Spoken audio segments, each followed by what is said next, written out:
अस्सलाम वालेकुम दोस्तों, मैं और सराना पोटर के साथ भाइयों के सामने हाजिर हूं। उम्मीद है कि आप खुश होंगे, बड़े भी इंशाल्लाह तंदुरुस्त होंगे। हमारे साथ जुड़े रहें इंशाल्लाह। आपको असीस फार्मिंग के एक्सपेरिमेंट उस्ताद तजर्बा और रिपोर्ट से रिलेटेड मालूमात भाइयों तक पहुँचाते रहेंगे। तो भाइयों, आज हम बात करेंगे कि असील मुर्गे में किन चीज़ों का आना ज़रूरी है। असील मुर्गे में भाइयों 3 चीज़ों का होना बड़ा ज़रूरी है, यानी कि उसमें असालत होनी चाहिए, यानी बर्दाश्त होनी चाहिए, और दूसरी खूबसूरती यानी दर्शनी किस्म का मुर्गा होना चाहिए, और तीसरा उसमें उसकी गेम यानी उसकी लड़ाई होती है। जो तीनों फैक्टर जो हैं ये उसके अंदर मौजूद होने चाहिए, तो फिर एक अच्छा मुर्गा जो होता है वो सामने आता है। अक्सर लोग भाई जो होते हैं वो मुर्गे रखते हैं, वो कुछ शौकीन ज़रात होते हैं, वो मुर्गे रखते हैं लेकिन वो लड़ाते नहीं, लड़ाने का शौक़ नहीं है। कोई बात नहीं, ना लड़ाएं, कोई मसला नहीं, लेकिन उनको हमने ये नहीं कहते वो मुर्गे लड़ाएं, लेकिन उनको लड़ाना तो कोई मसला नहीं, लेकिन उनका टेस्ट करना ज़रूरी है। यानी कि वो जो चीज़ रख रहे हैं उनका उसका टेस्ट करना चाहिए कि ये क्या है रख रहे हैं, उसकी फाइटिंग स्टाइल क्या है, उसका ये उसमें सालत है भी या नहीं है, उसकी फ़ाइट है भी उसके अंदर, क्योंकि ये असील नाम ही 3 चीज़ों का है, यानी कि असालत, खूबसूरती और गेम। ये 3 चीज़ों का नाम जो है असील है। तो भाइयों, जो भाइयों ने रखे होते हैं शौक़ के तौर पर, उनको मेरा मशवरा है कि उनको टेस्ट कर लिया करें कि उनकी लड़ाई का स्टाइल कैसा है या किस तरह का है। अगर अच्छी लड़ाई वाली चीज़ रखें तो अच्छी वो नस्ल आगे चलेगी। वो आप नस्ल बना के रखेंगे तो सारी बात आप नस्ल बना कर रख रहे हैं, तो वो खाली आप फैंसी, आप खूबसूरती नहीं रखनी है, फैंसी खूबसूरती खाली रखनी है तो फिर फैंसी वर्ड जो आ रहे हैं वो रख लें आप। इंग्लिश गेम है, दूसरे तीसरे बहुत सारी गेमें हैं, नस्लें हैं जो खूबसूरती में बहुत उनका नाम है, बड़ी फैंसी में उनका नाम है।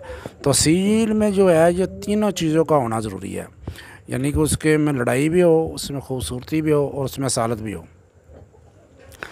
तो अब भाई को जिसने रखे हैं उनको बेशक हम ये नहीं मशवरा देते कि लड़ाई कराएं, लेकिन उनको स्टाइल का पता होना चाहिए कि उनका गेम का स्टाइल क्या है और किसी गेम क्या है।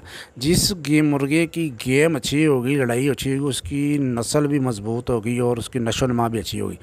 तो भाइयों, अक्सर आपने एक्सपेरिमेंट किया कि जंगलों में जो बर्ड्स होते हैं, वो परिंदे होते हैं, वो सिर्फ वही परिंदा सर्वाइव करता है जिसकी गेम अच्छी होती है, जिसकी लड़ाई होती है अच्छी होती है। क्योंकि कुदरत का नेचर का एक काम है कि जो कमज़ोर होता है वो उसको ख़त्म कर देती है।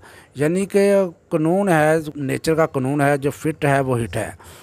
यानी कि जंगल में आप मुर्गे छोड़ दें तो 5, 7, 10 मुर्गे छोड़ दें तो वो सिर्फ वही मुर्गा बचेगा जिसकी गेम अच्छी है, जिसकी लड़ाई अच्छी है, बाकी सबको ख़त्म कर दे और उसी की फिर नस्ल चलेगी आगे। कमज़ोर को कुदरत ख़त्म कर देती है। तो बहरहाल ये बात हो रही थी कि जिन भाइयों ने खाली नहीं लड़ाते वो उनको सिर्फ लड़ाई चेक करें, लड़ाई चेक करके उनका स्टाइल चेक करें, जिससे और देखें कि लड़ाई इसकी अच्छी है तो फिर वो उसकी नस्ल आगे चलाएं। ये एक नेचर कुदरत का रूल है, इसी को फॉलो करना चाहिए। तो बहरहाल बात हो रही थी मुर्गों की 3 चीज़ों के बारे में कि उनकी कोई में खूबसूरती होनी चाहिए, यानी कि दर्शनी मुर्गा होना चाहिए, असालत होनी चाहिए उसके में अंदर, यानी बर्दाश्त होनी चाहिए बहुत ज़्यादा, और उसके बाद उसकी लड़ाई है, वो तीनों चीज़ें जो है ये इसके अंदर होनी चाहिए। तो भाइयों, आप लोग जो है वो लोगों की जो ब्रीडें हैं उनके पीछे ना भागें। लोग जिन्होंने ब्रीडें बना के रखी हैं उनको वो बहुत ज़्यादा लोगों को आजकल तो चूना लगा रहे हैं, तो बड़े बड़े लोगों को बर्बाद कर रहे हैं। तो पहली बात ये है कि भाइयों, जो असली नस्लें थी पुरानी, वो तो एंटीलेसोटा की जात से पहले तमाम ख़त्म हो चुकी थी, और जिनके पास कुछ पॉइंट वाली या क्रॉस वाली है वो भी उन्होंने क्रॉस डाल के उनकी जो असल वो हालत है वो ख़त्म कर दी है। क्योंकि कोई भी नस्ल जो लगातार बरकरार नहीं रहती, अगर आप वो लोग इन ब्रीडिंग करा के इस नस्ल बरकरार रखने की कोशिश करेंगे, या कोई भी नस्ल है आपके पास, आप उसकी इन ब्रीडिंग करा के उसको 3 नस्लों तक यानी बरकरार नहीं रख सकते। आप अगर रखने की कोशिश करेंगे तो उनके रंग पक्के होते जाएंगे और उनकी लड़ाई का स्टाइल जो है वो कम होता जाएगा। तो 2-3 नस्लों के बाद यानी कि उनमें नया क्रॉस या नया पर डालना पड़ता है, यानी नया क्रॉस कराना पड़ता है। तो वो नस्ल जो आप तो क्रॉस कराएंगे तो फिर वो नस्ल वो नहीं रहेगी, या उससे बेहतर बनेगी या फिर उससे कम होगी, क्योंकि जो क्रॉस आपने नया डालना उसने अपना असर डालना, तो वो जहाँ तो उसका लड़ाई का स्टाइल उससे कम हो जाएगा, जहाँ फिर उससे ज़्यादा हो जाएगा, यानी कि वो उसकी असल वाली हालत नहीं रहेगी। तो मैंने बड़ी बड़ी अच्छी नस्ल के मुर्गों को मैदान में भागते हुए देखा है, क्योंकि नस्लें जीतती हैं, नस्लें ही हारती हैं। तो किसी नस्ल के पीछे मत भागें, क्योंकि जिसके पास भी कोई पॉइंट वाली चीज़ है तो उसने छुरी भी उस पॉइंट के साथ ही तैयार की होती है। तो आप लोग नस्लों के पीछे भाग भाग कर ख़त्म हो जाएगा, लेकिन नस्लें ख़त्म नहीं होगी।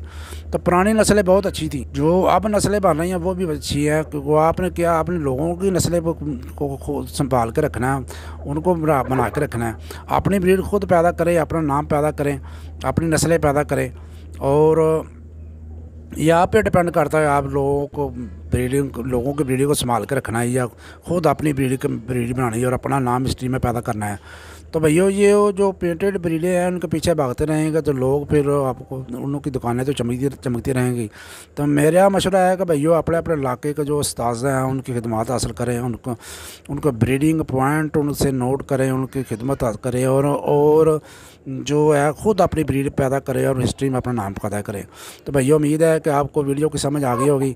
तो अगर आप चैनल पे नए हैं तो ये सुर्ख रंग का सब्सक्राइब वाला बटन दबा के इसको काला कर दे और बेल आइकन वाला बटन दबा दे, अगर आने वाली फॉर्मेटिव वीडियो भैया तक पहुँच रहे। असील शौक जिंदाबाद, पाकिस्तान जिंदाबाद, अल्लाह हाफिज़।